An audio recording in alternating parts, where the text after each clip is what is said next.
Morning, Assalamu alaikum, hello and jambo. Here we are at Ammijaan's kitchen again today, and today I'm making or planning to make Indian peanut brittle. You can make it just peanuts. I like to add a bit of almonds, and this time I've even put out some sesame seeds. So the biggest difference I think in the brittle is the type of sugar that is used.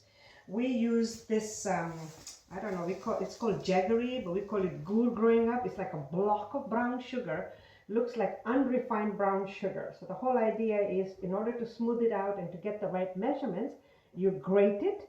So this is the sugar, we've grated it. There is about a cup of sesame seeds and a cup of slivered almonds with all the Christmas baking. There's still lots left, so why not use them up?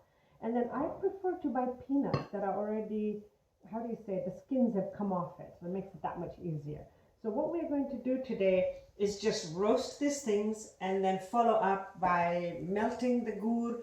The trick is, if you want it to be where it doesn't stick to your teeth, it has to be at that hard crack stage.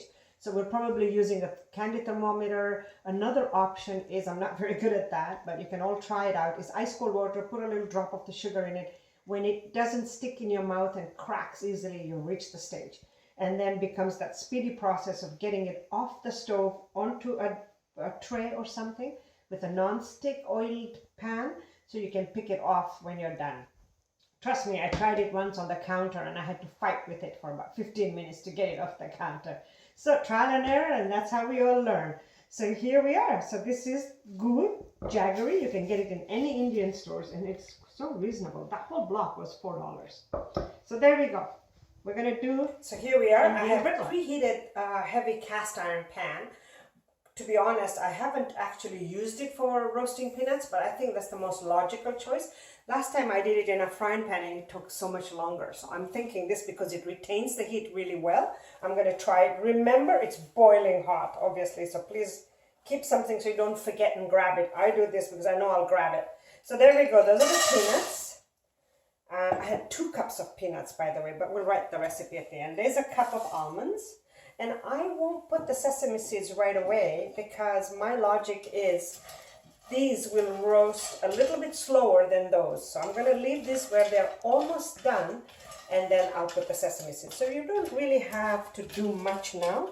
It's kind of at a waiting stage. I would say, you know what, why don't we wait until they're done, and then we'll put the time as to how long it took, and then you have a better idea. And I will also make sure I add when the sesame seeds were added. But I personally feel when they just start to get a little bit golden, the idea is to feel them roasted so they don't taste raw when you have the sugar around them. So here we are. Our peanuts and almonds are roasted. We're now finishing with the sesame seeds. Very little time for the sesame seeds because obviously they're much smaller and they cook a lot faster. As soon as you get that nice little brown color, they're good enough. And actually I use the natural sesame seeds. I've noticed they have both out there. There's the white ones and the natural ones. I don't know what the difference is. I just happen to have the natural ones, so I've used them.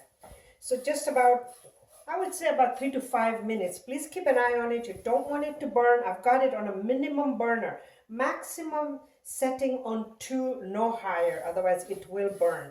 So just take time, gently, keep moving them around and around so they get nice.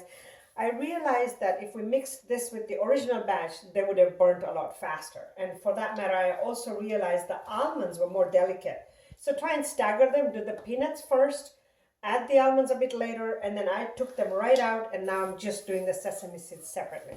So there we are. These are just about ready. So I would say about 5 to 7 minutes. Please gauge it yourself. So we're going to turn this off. I'm going to tip them in here.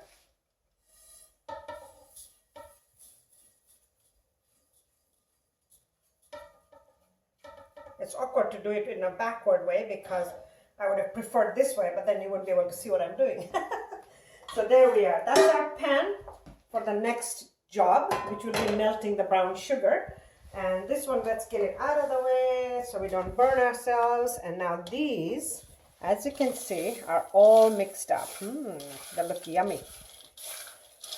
So just to mix them, obviously the sesame will drop down a bit. You'll get a mixture. It's hard to get that perfect blend, but at least we've got them mixed up. So we're going to keep them handy here.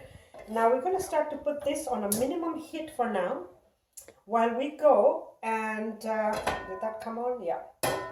We're going to walk over this way, and we have a tray that we need to grease.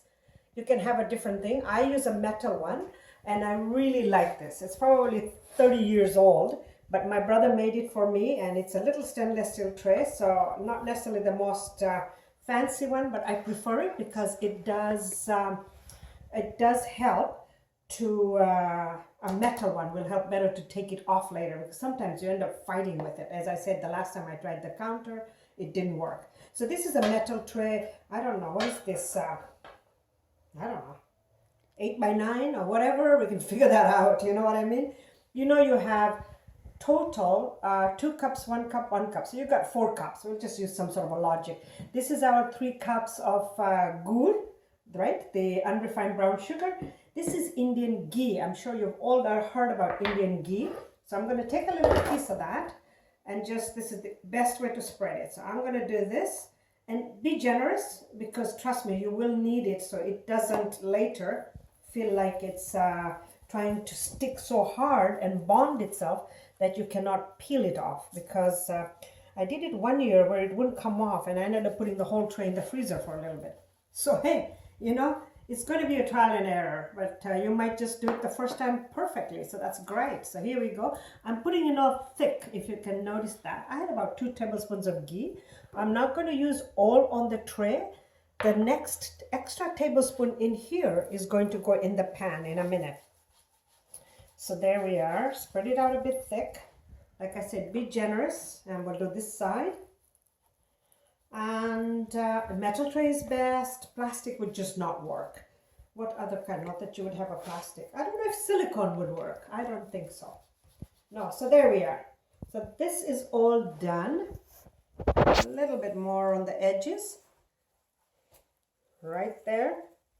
Okay. And you can take it up to the lip if you want. So there we are. Now, that's done. We're going to leave it here because we're going to come back. I should have almost used my greasy fingers on the rolling pin, because when we come back, we are going to end up rolling it. So I'll have it all ready, because when you bring it back, it's got to be done fast. Okay, so let's go back to the stove. So here we are. That's our leftover ghee that we are going to start by putting in the pan. I had the pan on minimum. And this here is ice cold water. I mean, I do have a thermometer, and we are going to time it to 290 to 300. All that will be in the recipe to get to that hard crack stage. I like the hard crack stage so then it doesn't stick to your teeth. So first goes our tablespoon of ghee in there. Okay, and we're coming back here. We have ice. There is really nothing much else here. There's the ghee that we grated, and there's the peanuts, sesame, and the almonds all mixed together. All right. So you don't literally have to wait for the ghee to melt. I'm just going to kind of spread it around a bit, mix it up so it kind of, you know, has, it looks like a peanut shell in there or something. Let's just fish that out. There. Okay, so there we go. And this is our ghee. We're going to dump it all in because we already know it's 3 cups. And what's nice about grating the ghee, it spreads it out nicely. And now I'm going to put the temperature up to at least 5. So let's go between 5 and 6. I'll probably play with it. And once we know where we are at, we'll definitely put it down to 1 or the other number. But I think that 5 or 6 should work. So this will, in all fairness, take a bit of time. And we will get to the time part in the recipe so you have an idea of how long it's going to be. You want it completely melted, nice and fine. And then basically just throw in the nuts. We're going to give it a stir, and then we're going to take it to the rolling pin. So there we go, and we're going to time it and let you know how long it took for the ghee to be ready. So believe it or not, but it's only been 7 minutes. So after the first 5 minutes, we turned it down to 2 and 3. And now, after the 7 minutes, we've turned it down to minimum. You can see that beautiful brown color. But at the same time, this brown color could turn black in no time at all, and then it's bitter and you can't use it. So constantly stirring, constantly. This pan is really nice. It's a ceramic pan, So it's actually not taking on the ghee. It's not sticking to it, which is really nice. You can see I'm a bit short, so I need to go on my tippy toes. You won't have that problem, I'm sure. Nobody's as short as I am. But anyways, there we go. So it's a quick stir, constant stirring, constant stirring. This is the trickiest part. Even though the thermometer says 2 something, I'm not happy with it. The color tells me it's done. So this is where we do this quick ice test. Okay? Because I feel that's done. I can't believe that thermometer anymore because look at this, I can hear it. Do you hear that? And if I try it, it's done. It's definitely at the hard crack. So sorry, my thermometer is not working. Thank goodness I had my ice test. So 7 minutes, give or take, depending on your thermometer. But if not, this is the best way. Ice cube in a bit of water and you can hear it. As soon as it cracks like that, it's ready. So here we go. I'll stop nattering because now I gotta get busy. So here we are. Everything goes in. This is the tricky part. Quick stir. Quick stir. Quick, quick, quick. You can almost see I could have done with more ghee. So you know what? Feel free. Add an extra cup. It'll be more sugary. You can see that beautiful wiry thing happening. So that's what we need. I'm going to switch to a wooden spoon. I think that might be more efficient. I could have put a little more ghee, it looks like. But anyways, like I say, you know, I would up that, in the recipe I'll up it. Make it to at least 4 cups. Ooh, this is hard work. You got to use some muscle power and I think I'm lacking mine in my arm. But anyway, there we go. Yeah, you can see the ghee is not quite enough. I prefer more ghee. But anyways, like we said, trial and error, that's how it goes. So here we are. We'll put 4 cups in our recipe, so that way you have enough when you do yours. And there, let's leave that here. Let's take it over. Yeah, no matter how hard I go, there is no more ghee to coat. So, bringing it over, dumping it on our tray. There, I'll just put this here for now. Grab the rolling pin, squish it around. The good thing is we have enough ghee at the bottom, so that's going to take care of it. It smells nice and nutty. The trick is not to let it burn. You saw the color. As soon as I saw the color, I knew it was ready. So obviously my thermometer is on the blink. So then you start rolling. Press, press, press, try and get all the gaps. I mean, it doesn't have to be a perfect rectangle. Peanut brittle can be even broken up into, you know, odd pieces, shaped pieces. So it doesn't have to be all in a perfect thing, but whichever way you like. Whoops, there was a peanut across the room. So I'll do this. I'm going to turn it around a little bit. And there seems to be plenty of time now, you know. So you can see, personally, all that white should be brown. It would be nicer if it was brown.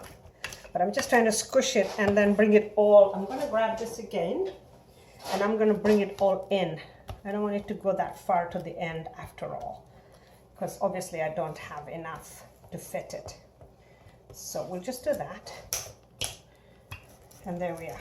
That's going to be a nuisance here, so I'll just drop that back there. There. Roll. Roll. And roll.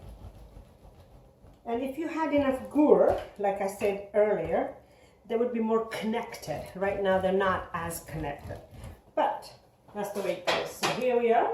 And then before it sets too hard, remember to get a nice sharp knife and, you know, cut it up the way you want it. Like I said, mine are almost falling apart because there isn't enough ghee. But that's where you kind of go there, like that. And another one. And another one. Just even a scoring, so then later it's not so difficult to actually cut out the pieces. You could do a really nice, beautiful job and then cut it into big pieces and wrap it up in a nice little wax paper and make it as little Christmas presents, you know. So there's really, put it in a jar for everybody to just eat at home. I do it for Christmas quite often and I put it in my baking. And honestly, this is something you can make at any time. And other than a little bit of that ghee, it's a good source of protein. and the ghee is a nice naturally unrefined sugar. So yes, it's a little bit vicey, but hey, we all love vice. So I'm going to continue cutting them into pieces, and honestly it looks lovely, and I'm going to try a little piece so I can confirm to you that it's good. Crunchy, doesn't stick to my teeth. I taste everything. The most important thing is I'm not tasting the sugar burnt. If we had left that a little bit longer, that sugar would have been garbage. Good thing I noticed the color and grabbed it. So my thermometer is not working. Honestly, let's go back to the old-fashioned ice and water. Thank you very much. I hope you enjoy this, and looking forward to seeing you again with something else. Bye for now.